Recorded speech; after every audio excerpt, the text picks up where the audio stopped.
దురదృష్టం ఏంటంటే ఎప్పుడైతే ఈ మూసీ ప్రాజెక్ట్ సంబంధించినటువంటి ఒక అంశాన్ని ముందుకు పట్టుకొచ్చినప్పుడు రేవంత్ రెడ్డి గారు చాలా తెలివైనటువంటి క్రూరుడు, అతి తెలివైనటువంటి క్రూరుడో మూర్ఖుడో ఏదో ఒకటి. మనం మూసీ బాధితుల పక్షాన మనం మాట్లాడుతుంటే అసలు మూసీ బాగు చేయాలన్నా వద్దా అని అడుగుతున్నాడు. మనమేమో మూసీ బాధితుల జీవితాలను కాపాడరా నాయన, నువ్వు ఏమన్నా చేయగానే మూసీ బాధితులను కాపాడని మనం అంటున్నాం. ఆయన ఏమంటున్నాడు, అసలు నేను మూసీగా రివైవ్ చేయాలన్నా వద్దా, మూసీకి మద్దతుదారులా వ్యతిరేకదారులా అని చెప్పని మూసీకి మనకు మధ్యన పంచాయతీ పెట్టినట్టుగా ఒక చిల్లర డిఫ్లెక్షన్ టాక్టిక్స్ అంటారు రాజకీయాల్లో. If you cannot convince the people, you confuse the people అని చెప్పని Revanth Reddy is trying to confuse the people. అసలు ఏందో ఇక్కడ కూర్చున్న గెలు శ్రీనివాస్ యాదవ్, సత్య, తుంగబాలు వీళ్ళంతా కూడా తెలంగాణ బీఆర్ఎస్పీ విద్యార్థులు, పీడిఎస్పీ విద్యార్థులు వీళ్ళంతా కూడా అసలు మూసీనే బతకొద్దు అంటున్నారు, మూసీని చంపాలని చూస్తున్నారు అని చెప్పని ఒక తప్పుడు ప్రచారం చేస్తున్నాడు. వాస్తవానికి ఇక్కడ కూర్చున్న మనమైనా, లేకపోతే గెలు శ్రీనివాస్ యాదవ్ అయినా, లేకపోతే బీఆర్ఎస్ పార్టీ అయినా, Musi revival, we are for Musi revival. Musi బతకాల, మూసీ పునరుజ్జీవం చెందాల. ఎందుకంటే మూసీ నది అనేటువంటిది తెలంగాణ అస్తిత్వానికి, తెలంగాణ సంస్కృతికి, తెలంగాణ జీవన ప్రయాణానికి మూసీ అనేటువంటిది ఒక ప్రత్యక్ష సాక్ష్యం, మనలో అంతర్భాగం. కాబట్టి ఆ నదిని కాపాడుకుంటే తెలంగాణ అస్తిత్వాన్ని, తెలంగాణ గౌరవాన్ని కాపాడుకున్నట్టు. కాబట్టి ఆ నదిని కాపాడుకోవాలా అనేటువంటి ఒక నమ్మకము, విశ్వాసము, ప్రణాళిక బీఆర్ఎస్ పార్టీకి పార్టీగా ఉంది, ప్రభుత్వంగా ఉంది. అందుకే కేసీఆర్ గారి నేతృత్వంలోనే ఆయన ముఖ్యమంత్రిగా ఉన్నప్పుడే మూసీ పునరుజ్జీవ పథకాన్ని మొదలుపెట్టినారు. దానికి సంబంధించి విస్తృతంగా కేటీఆర్ గారు మాట్లాడినారు. తర్వాత రకరకాల వేదికలపైన బీఆర్ఎస్ సంబంధించిన నాయకులు మాట్లాడినారు. So we are for Musi river revival or regeneration, but we are certainly against the destruction of the lives in the name of the Musi. Development పేరు మీద ప్రజల యొక్క జీవితాలను డిస్ట్రాయ్ చేస్తా, విధ్వంసం చేస్తా అంటే మాత్రం తప్పనిసరిగా దానికి వ్యతిరేకం. మేము కోరేదల్లా ఒకటే ఇవాళ ఈ వేదిక నుండి మేము కోరేది ఏంటి అంటే, రేవంత్ రెడ్డి నీకు దమ్ముంటే మూసీని అందంగా తీర్చిదిద్దుదాం, గంగాజలం లెక్క తయారు చేద్దాం, వీ హ్యావ్ నో కొబ్బరి నీళ్ళ లెక్క తయారు చేద్దాం, nobody has a problem, will support you. కానీ ఒక ఇంటికి సంబంధించిన ఇటుక పెళ్ళను కూడా తీస్తామంటే మాత్రం నీకు బడిత పూజ చేస్తాము అని చెప్పేందుకే ఇవాళ ఈ వేదిక. తర్వాత ఆ కింద ఉన్నటువంటి ఒక ప్రజలకు భరోసా కల్పించేందుకోసమే ఈరోజు ఈ వేదిక ఏర్పరిచిండ్రు అని చెప్పని గెల్లు శ్రీనివాస్ యాదవ్ గారు చెప్పడమైంది.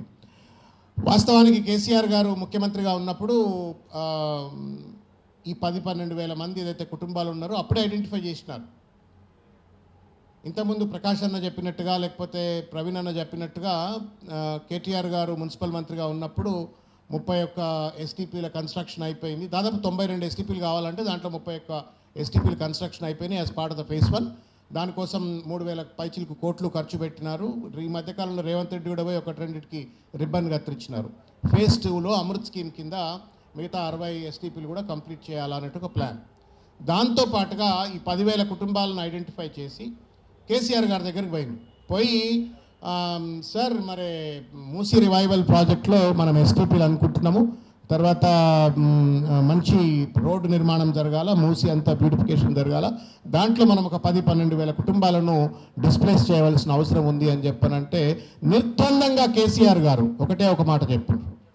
మానవతావాది అయినటువంటి ఒక రేవంత్ రెడ్డి కేసీఆర్ గారు ఏం చెప్పిండ్రు అంటే, నిర్బంధంగా మీరు మూసీని ఎంత అభివృద్ధి చేయాలంటే అంత అభివృద్ధి చేయండి, ఎన్ని నిధులు కావాలంటే అన్ని నిధులు నేను కేటాయిస్తా, కానీ ఒక్క ఇల్లును కూడా కూల్చొద్దు, ఒక్క ఇంటిని కూడా మీరు డిస్ట్రాయ్ చేయొద్దు, ఒక మనిషికి కూడా, ఒక కుటుంబానికి కూడా అన్యాయం జరగొద్దని చెప్పినటువంటి ఒక మహానుభావుడు మానవతావాది కేసీఆర్ గారు. ఇది కేసీఆర్కు ఉన్నటువంటి ఒక human orientation, people orientation or pro people development orientation.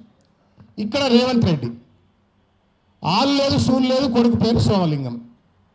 పిల్ల పుట్టక ముందే కుళ్ళ కొట్టినట్టుగా 1,00,000 కోట్లు అని చెప్పిండు. మొట్టమొదటిసారి మీరు ఇఫ్ యూ రిమెంబర్ మూసీ నది ప్రకటన పేరు వచ్చినప్పుడు 1,00,000 కోట్లు అని చెప్పని, అది వేరే ముచ్చటం. వల్ల నన్ను కోసిన ₹1 లేదంటున్నాడు. పిల్లలకు గురుకుల స్కూళ్ళకు విద్యకు డబ్బులు లేవంటున్నాడు, భోజనాలకు డబ్బులు లేవంటున్నాడు, ఫీజు రియంబర్స్మెంట్ డబ్బులు లేవంటున్నాడు, దేనికి డబ్బులు లేవంటున్నాడు, సంక్షేమానికి డబ్బులు లేవంటున్నాడు, అభివృద్ధికి డబ్బులు లేవంటున్నాడు. మొత్తం ఆర్థికంగా రాష్ట్రం దివాలా తీసిపోయింది. వాళ్ళ మనం చూస్తున్నటువంటి బడ్జెట్ అంతా కూడా ఒక ఇన్ఫ్లేటెడ్ బడ్జెట్. ఇది ఫైనాన్షియల్ పొజిషన్. ఈ పరిస్థితుల్లో 1,00,000 కోట్లు అని చెప్తూ డిపిఆర్ లేదు, డిస్ట్రక్షన్కు తయారైపోయిండు, డిస్ప్లేస్మెంట్కు తయారైపోయిండు. ఇండ్లన్నిటికీ కూడా మార్కులు చేసి పడేసి విధ్వంసం ఒక బుల్డోజర్ రాజ్యం నడుపుతా ఉండు. ఇది కేసీఆర్కు రేవంత్ రెడ్డికి ఉన్నటువంటి ఒక తేడా. కేసీఆర్ ఏమో ఇల్లు కూల్చకుండా మూసీని బాగు చేయండి అన్నాడు. రేవంత్ రెడ్డి ఏమో నేను ఇళ్లను కూలుస్తా, జీవితాలు ఛిద్రం చేస్తా, ₹1,00,000 కోట్ల దొబ్బుకపోతా దండకపోతా అని చెప్పని ఒక క్రూరమైనటువంటి ఒక అవినీతిపరమైనటువంటి ఒక ప్రతిపాదన ముందుకు పట్టుకొచ్చి వాళ్ళ విశృంఖలంగా పనిచేస్తున్నటువంటి ఒక తీరు. అయితే నేను ఒక విషయం చెప్పదలుచుకున్నా. బఫర్ జోన్ ఇవాళ రేవంత్ రెడ్డి వాళ్ళు కట్టుకున్నది ఏళ్ల కింద కట్టుకున్నారు. వాళ్ళకి జిహెచ్ఎంసీ పర్మిషన్ ఇచ్చింది, కరెంట్ ఉన్నది, నల్లు ఉన్నది, సివిక్ కమ్యూనిటీస్ ఉన్నాయి, అన్నీ ఉన్నాయి. అందులో ఉన్న వాళ్ళంతా ఇంతమంది ప్రవీణ్ అన్నట్టుగా పేద మధ్య తరగతి బహుజన వర్గాలు, దళితులు, ఇంకా చిన్న చిన్న జాతులకు సంబంధించిన వాళ్ళంతా అక్కడ ఉంటే ఇవాళ వాళ్ళ జీవితాలను ఒక ఆధిపత్య అహంకారంతో ఇవాళ చిత్రం చేస్తాను, ఫత్వాలు జారీ చేసినట్టుగా జారీ చేసి ఇవాళ వాళ్ళను చిత్రం చేస్తా అని చెప్పనంటుండు. ఇది మానవత్వం అవుతుందా? ఇది రాజ్యాంగబద్ధం అవుతుందా? ఇదేనా ప్రజాపాలన అంటే? దీనికోసమైనా రేవంత్ రెడ్డి ముఖ్యమంత్రి గద్దె మీద కూర్చుండు అని చెప్పని మనం ప్రజల్ని చైతన్యపరచవలసిన అవసరం ఉంది. నాకు బాగా గుర్తు, తెలంగాణ ఉద్యమం పీక్గా ఉన్నప్పుడు there was an act that was brought in. మీరు కూడా చదువుకొని ఉంటారని నేను అనుకుంటున్నా, తెలుసు కూడా మీకు కూడా. లార్ అంటారు, land acquisition resettlement and rehabilitation act 2013 అని చెప్పని యాక్ట్ వచ్చింది. దానికి కూడా పెద్ద ఎత్తున కేసీఆర్ గారు అప్పుడు పార్లమెంట్లో సభ్యులుగా ఉన్నారు. అప్పుడు వారు కూడా దానికి మద్దతు చెప్పిండ్రు. టీఆర్ఎస్ పార్టీ కూడా నిర్బంధంగా ల్యాండ్ అక్విజిషన్ యాక్ట్కు మద్దతు తెలిపి ఆ బిల్లు పాస్ అయ్యేటట్టుగా, చట్టం అమలయ్యేటట్టుగా తోడ్పడ్డది. ఆ చట్టం పూర్వాపరాలు ఒక్క నిమిషం నేను రేవంత్ రెడ్డి మొద్దు నిద్రపోతున్న రేవంత్ రెడ్డి వినాలని చెప్పిన ఈ సంగతి చెప్తా ఉన్నాను. This act was initiated by Rahul Gandhi. Land acquisition act was initiated by Rahul Gandhi. Bhatta Parsaul అని చెప్పని ఉత్తరప్రదేశ్లో ఒక ఇండస్ట్రియల్ డెవలప్మెంట్ జోన్ల కోసం అని చెప్పని ఆ రోజు అక్కడ ఉన్నటువంటి ఒక మాయావతి గారు ల్యాండ్ ఎక్విజిషన్ చేస్తుంటే, ఇట్లనే భూములన్నీ కూడా ప్రజలు కోల్పోతుంటే, ఆ రోజు దొడ్డిదారిన దొంగ లెక్క రాహుల్ గాంధీ గారు ఆ పోలీసులేరు. రాహుల్ గాంధీ పోతా అంటే పోలీసులు కంచెలు అడ్డం ఉంటే ఓ మోటార్ సైకిల్ మీద ఎక్కి పోయి ఆ బాధితులను కలిసి మళ్ళీ వాపసు వచ్చిన తర్వాత వచ్చిన చట్టం land acquisition act. There was a humanitarian intent and content in that act. నువ్వు డెవలప్మెంట్ పేరు మీద జీవితాలను విధ్వంసం చేయొద్దు అన్నట్టుగా స్పిరిట్ తోటి ఆ చట్టం పట్టుకొచ్చిండ్రు. ఏం మాయరోగమో అర్థం కావట్లేదు. 2013లో పట్టుకొచ్చిన చట్టం రాహుల్ గాంధీ ముఖ్యమంత్రి రేవంత్ రెడ్డి ల్యాండ్ అక్విజిషన్ యాక్ట్ని అమలు చేయను అంటాడు. ఎవనయ్యా జాగిరని చెప్పని నువ్వు సోషల్ ఇంపాక్ట్ అసెస్మెంట్ను రిమూవ్ చేసి గాంధీ సరోవర్ ప్రాజెక్ట్లో what is the audacity that you go to that flats and then destroy? ఎట్లా చేస్తారు అట్లా? చట్టం అంటే గౌరవం లేదా? రాజ్యాంగం అంటే గౌరవం లేదా?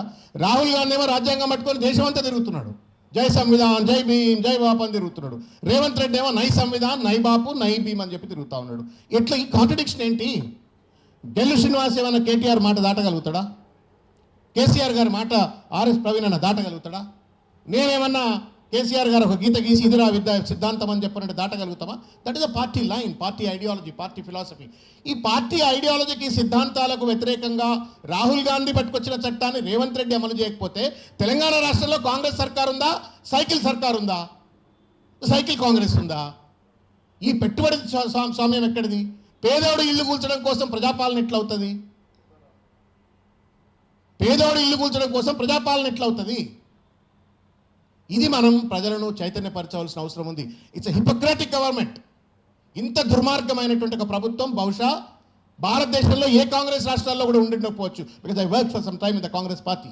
ఇంతకుముందు ఆ తమ్ముడు మాట్లాడుతూ చెప్పినాడు, కాంగ్రెస్ అంటే ఇది ఇండ్లు అనుకున్నారు. రేవంత్ రెడ్డి వచ్చిన తర్వాత కాంగ్రెస్ లేదు, గింగ్రెస్ లేదు. గాంధీ భవన్ దాని అడ్రస్ మార్చేస్తాడు ఇంత కొన్ని రోజులు అయితే. దాన్ని మొత్తం పచ్చ రంగు పూస్తాడో ఇంకే రంగు పూస్తాడో తెలియదు. ఒక దుర్మార్గమైనటువంటి ఒక ముష్కర ప్రయత్నం చేస్తూ ఇవాళ పేదల పైన ఎవడన్నా తలకాయ మీద తలకాయ ఉన్నటువంటి వాడు లగచర్ల లాంటి ఉదంతానికి పాల్పడతాడా? ఎవడన్నా చెట్లను నరికి, నెమళ్లను చంపి, జింకలను చంపి, హెచ్యు భూములను 400 ఎకరాల భూములను ప్రైవేట్ వాళ్ళ కట్టబెట్టాలని ప్రయత్నం చేస్తాడా?